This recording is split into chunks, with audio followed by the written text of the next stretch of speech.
Good morning, good afternoon, good evening, wherever you may be watching this, whatever time of day it is. My name is Caroline Turner. If you don't know me already, I specialise in developing salon and spa teams.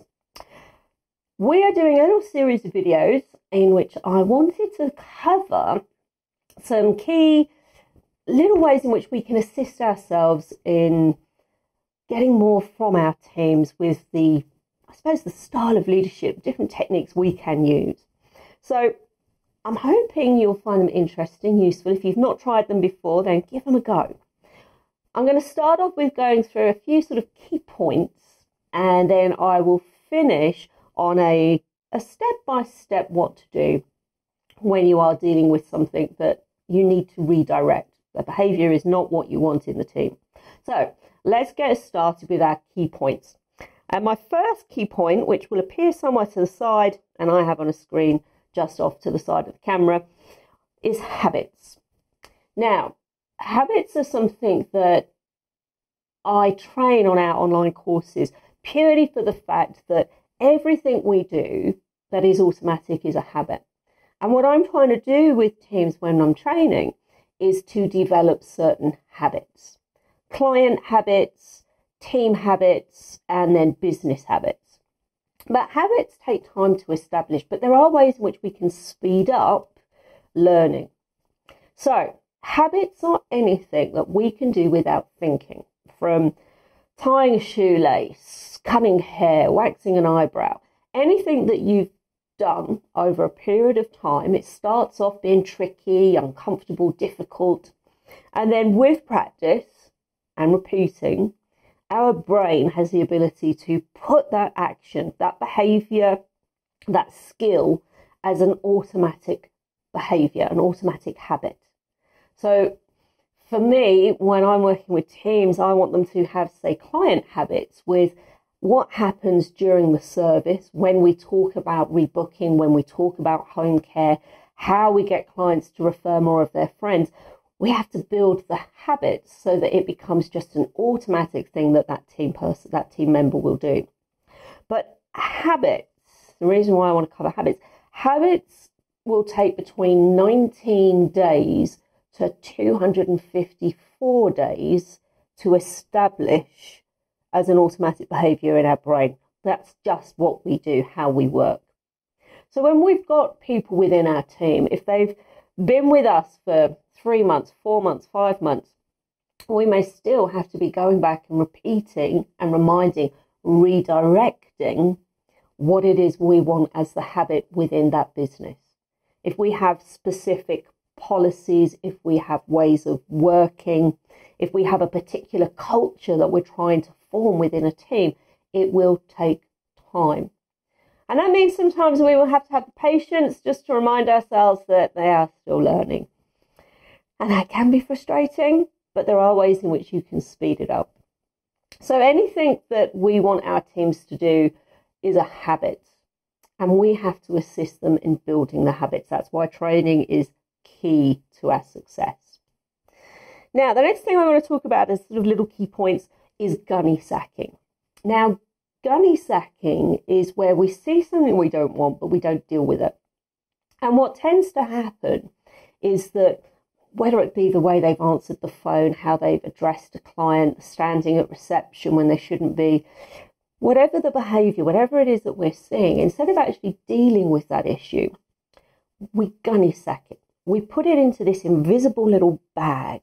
And what tends to happen is at some point that bag is full and we've had enough. And now we are going to have a chat. And we'll pull them in, sit them down, and we'll go through perhaps what we've just witnessed that we don't want. But now we've been carrying this big sack of things. And what we'll tend to do is then start throwing everything else at them at the same time. And it's too much. It's too much. It's a non-effective way of working from an owner, from a leader point of view.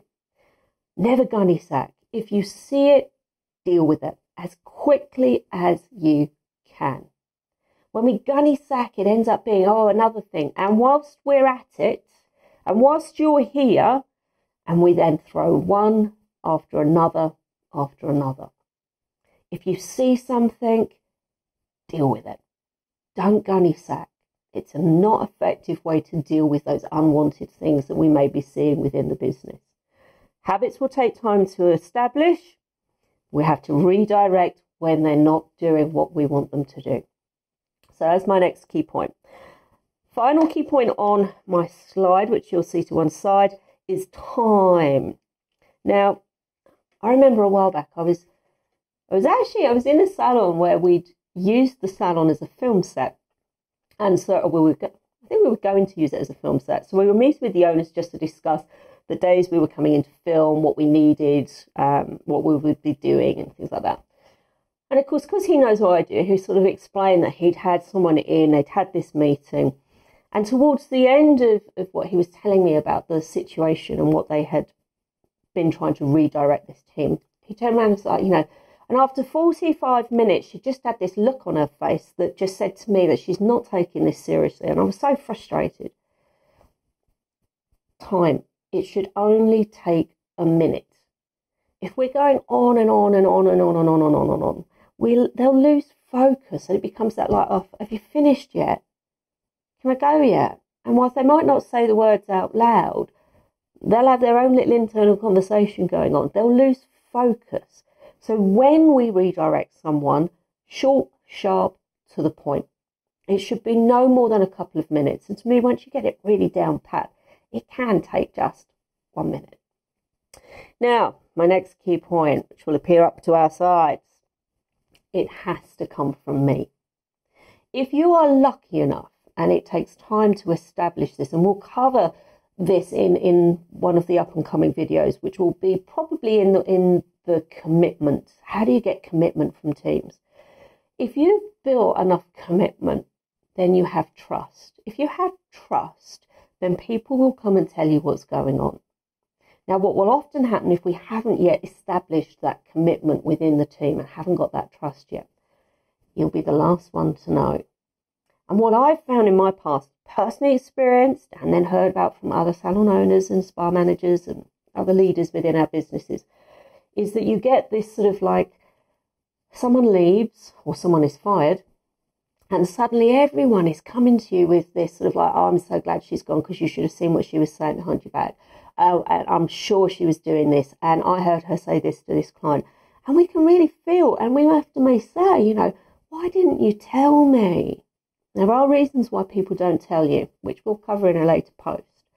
But if you have someone who has got that trust with you, who has come to you and said, look, I think you should be aware, this is what's been done, this is what was said, this is what was going on when you weren't here, then you need to figure out a way to deal with that without making it very obvious that it has come to your attention. And that's often the words that will be used. It has come to my attention that you did. Now, the minute we start to use words like, it has come to my attention, what will happen is the person is going to switch off from what we're saying. They will take less responsibility for their action. And in their little internal conversation, they will be sitting there with a, who the hell's been speaking about me? You wait till I get out of here. Now, not only are they not going to take responsibility for what they have done, but the chances are they're going to go straight out from that meeting, even if you tell them not to, and be like, come on then, which one of you lot has been grassing me up?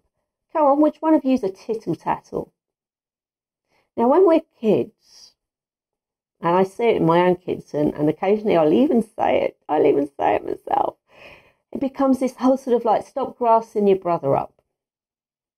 But it means that from a really young age, we're all sort of told or programmed, or lots of us are told and programmed, that, grassing someone up, telling tales on someone else is not the done thing. So to someone to have trust to come to us and say, look, you need to know, takes a big thing, big effort. So they need to be able to trust that I'm going to now deal with this situation without putting them in the shit. Let's be honest and frank. Because the last thing we want is that person leaves from that meeting, goes straight back out into the team, And we start having issues then where the team dynamics, the team relationships are damaged. Well, it wasn't me. I didn't tell anyone. But you shouldn't be doing it anyway. We now start to have conflicts within the team. Drama begins. So whenever I need to deal with something, it has to be from me. So for me, one of those key sort of phrases that I will always use when I'm dealing with something is, I have noticed. I saw. It must come immediately from me. Now, there have been occasions, and I was trying to think, how do I explain this? Because it's such a hard one. Someone has come and said something, and you're like, how the hell am I going to deal with that with an I have noticed? So here's a little story. I worked on cruise ships for many years, managed teams in the spas. And a team member entrusted me to tell me that they felt that their cabin mates was using their moisturiser that was in their bathroom. Now, that left me with a real how the hell am I going to address that? It's not like I can go and hide in her bathroom behind a shower curtain at the end of the day and then sort of be like, ha, you're using your cabin mate's moisturiser and I've caught you red-handed. I noticed. How do I deal with that? The team member was getting really upset because she felt like her teammate and her cabin mate, the person she had to live with, was stealing from her. How do you deal with that? And I think in the end, I ended up doing was at the end of one of our team meetings, because we met lots, we had daily meetings and then we had an end of week meeting to discuss what was going on. And I ended up going with that I'd make a story up. It's not an ideal situation, but it was like, how do I deal with it? I need to deal with it. If I don't deal with it, the person who's come and spoken to me is going to lose respect for me because she's entrusting me to now do something about it because she didn't feel comfortable with confronting the teammate. And I need to find a way of dealing with it so that it doesn't sound like the teammate has come and told me. So we ended up having this meeting. And whenever I need to, I'll span my eyes around. And if I'm trying to make a key point to one person, I'll tend to finish my eye contact with that person. And so I did it as, I just want to make you all aware. I heard of a story from the office today that, someone was taking stuff from their cabin mate. I can't believe someone would do that.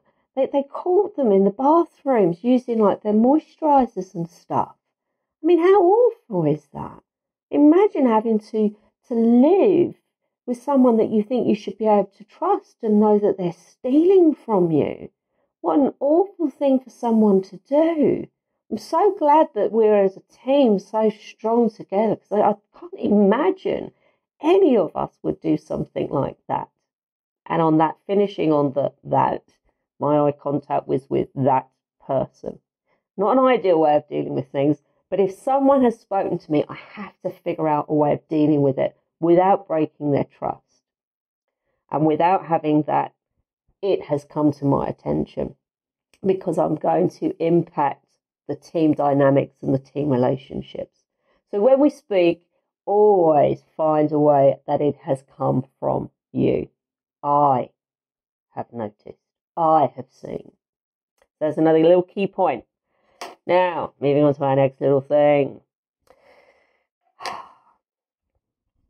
Now, we redirect those who are building habits, so those who are new, and that can be anyone who is pretty much under their first year, 254 days, take out their days off. It's going to be pretty much a full year of assisting, developing, redirecting. We only reprimand if it is serious enough. So if someone has done something where it is, it doesn't matter if you've been here 3 weeks, that is just damn right, boom, out of order, has to be dealt with and is more formal. So we're talking then understanding and knowing, obviously, your employment law to wherever you are in the world. But if it's just a unwanted behaviour, then we redirect. So let's go through and have our step-by-steps on how to redirect. And one other point before we move on from there, we have to set the example, which I know you all know this. But, I can remember going into one business and it was like, I need to deal with everyone because they're coming in with flip-flops on. And it's sort of like, but what are you wearing? Yeah, well, you know, it's hot. I'm wearing flip-flops. You can't have one rule for one and another rule for others. If we have rules, then we all have to follow them, and that includes us as well. So just as a little pointer, if you're not going to follow the rules, you can't expect anyone else to. So, redirecting, 1 minute, 2 or 3 max. First step, we clarify and agree. Now, if we've given them our policies, if we've been doing an induction into their starting, how we work, what the rules are, what the dress code is, then we need to clarify that they know what they are and agree. So, it would sound perhaps something like this. So today, I want to talk about our timekeeping. Now, just to clarify, our start time is 8:45. Yeah? Yeah. Okay. We clarify and we agree. Doesn't take 2 seconds.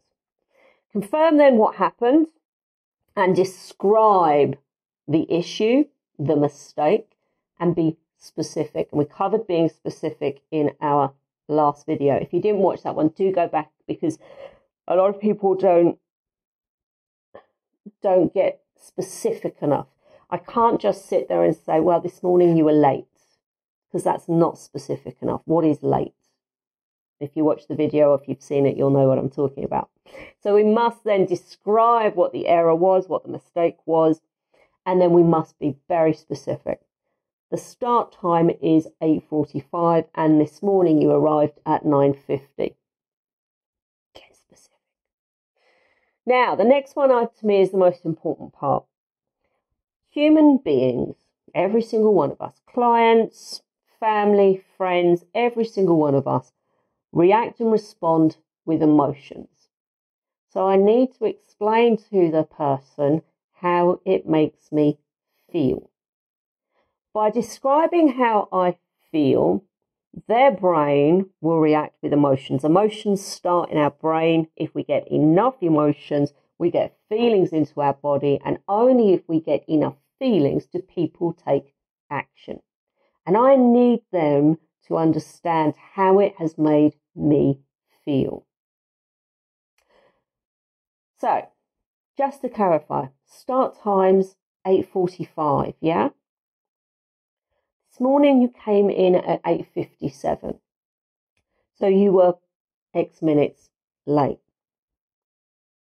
Now, the reason I want to speak to you about it is because, you know, it just makes me feel that you're not committed to being here. It makes me feel slightly concerned and uneasy. You know, if I'm not here, can I trust you? You know, I feel like you're just not taking this seriously enough. And I feel disappointed. I really do feel disappointed that I'm having to have this conversation. Now, once we've described our feelings, we pause. Now, the pause is a very important point, because the brain will react and will take around 6 seconds to have an emotional response. And when we are talking about our feelings, we need to express them. If we're angry, we need to, I feel really hacked off. I'm really upset. If we're disappointed, I feel really disappointed. We pause. I need the brain to have that response, to kick out hormones into the body so that they have feelings themselves. And if you've ever had someone speak to you, or if they've never said a word, they've just given you that look, pause can be really painful. If we have done something, if we have let someone down, a pause really can be quite painful. So we pause to allow them time to actually have the feelings themselves. I've made it specific. There's no getting around it. That is what they've done. That's how I feel about it. Then I pause.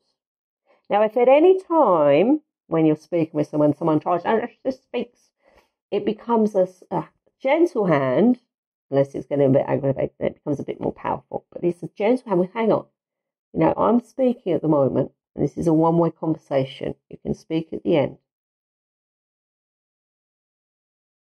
We go back into our pause if we need to. we can use our body language, that kind of, then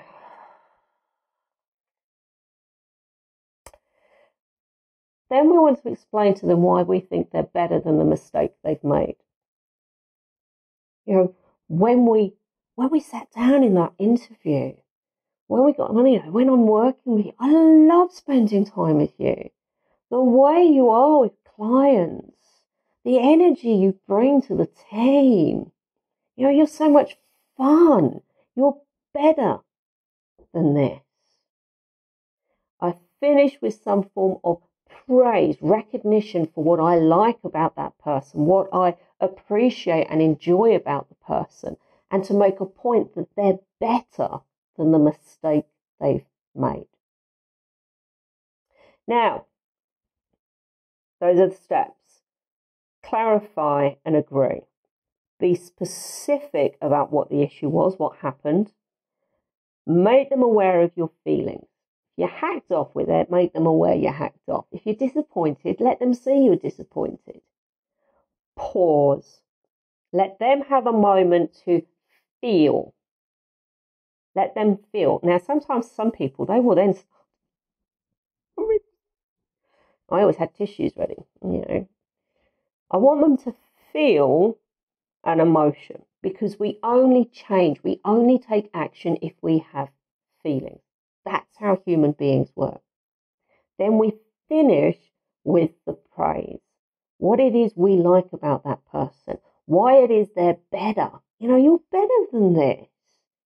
I know you're better than this. The way you are with other teammates, the way you communicate with clients, the work that you produce. Wow, sometimes I just look at the work you're doing and it's amazing. They're better than the mistake they've made. Now, for me at this point, I always like to then finish it.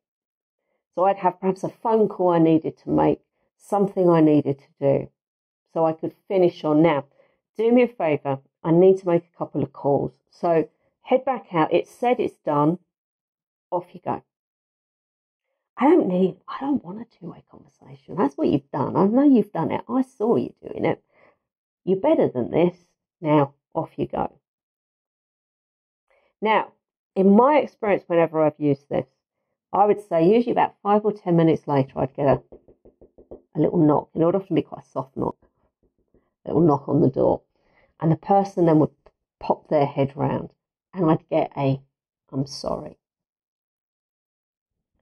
I've dealt with the issue. I've made them aware of what the issue was. I've given them enough emotions that they're taking responsibility and they are owning up, I am sorry.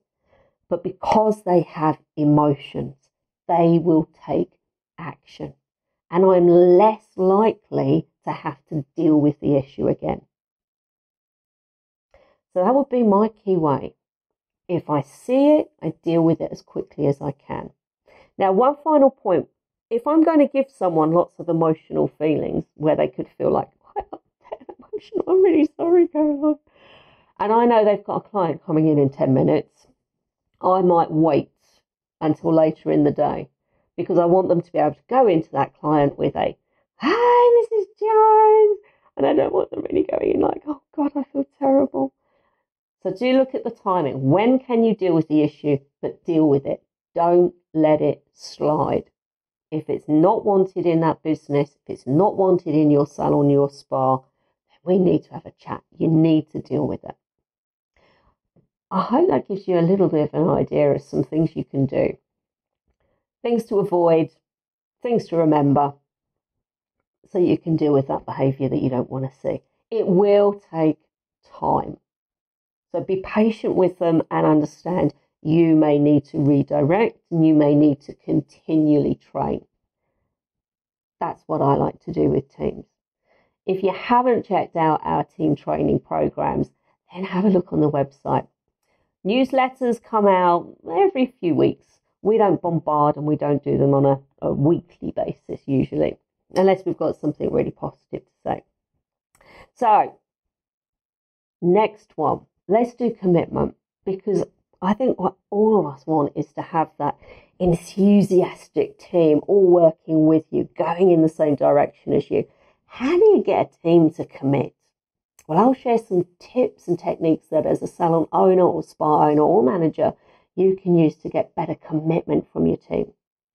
Until that time, if you've got any points, questions, feel free to add it on below, make a comment, send me a message if you want to, and I will see you in the next video, how to get a team to commit. Till then, have a fabulous day. Ciao, ciao. Bye-bye.